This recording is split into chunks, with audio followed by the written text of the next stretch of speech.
सपा में फूड विधानसभा चुनाव में ही अखिलेश मनोज के रिश्तों में पड़ गई थी दरार, तब भी भाजपा से बड़ी थी करीबियां।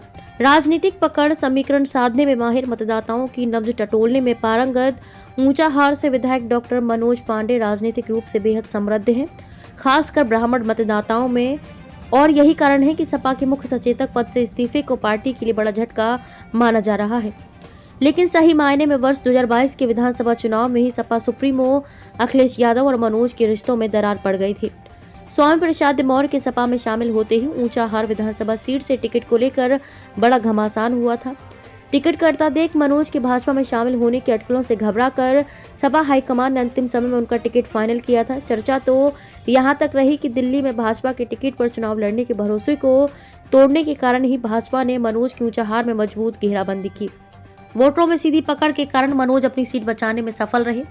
वर्ष 2004 में मुलायम सरकार में राज्य मंत्री बनने के बाद विधायक डॉक्टर मनोज पांडे ने 2007 में सपा के टिकट पर पहली बार सुल्तानपुर जिले की चांदा विधानसभा से चुनाव लड़ा।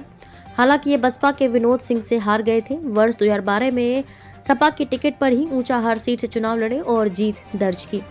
2017 में भी पूर्व मंत्री स्वामी प्रसाद मौर्य के बेटे उत्कृष्ट मौर्य को चुनाव में करारी शिकस्त दी। 2022 के विधानसभा चुनाव से पहले ही स्वामी प्रसाद मौर्य भाजपा छोड़ सपा में शामिल हुए और ऊंचाहार सीट से बेटे के टिकट को लेकर अड़ गए। मनोज ने भी सीट छोड़ने से इनकार कर दिया। टिकट को लेकर लंबा घमासान चला। पहली बार भाजपा से बने थे नगर पालिका अध्यक्ष। भाई राकेश पांडे की हत्या के बाद मनोज पांडे राजनीतिक विरासत को संभालने के लिए मैदान में उतरे।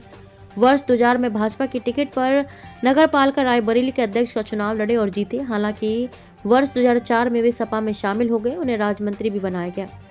सपा के साथ कांग्रेस के लिए बड़ा झटका। राजनीतिक जानकारों के अनुसार मनोज पांडे का मुख्य सचेतक पद से इस्तीफा देना सपा के लिए ही नहीं बल्कि कांग्रेस के लिए भी बड़ा झटका है। ऊंचाहार सीट पर दलित के अलावा सवर्ण वोटर में मनोज की अच्छी पकड़ है। ऐसे में मनोज जिस दल से मैदान में उतरेंगे वहां खासा प्रभाव छोड़ेंगे।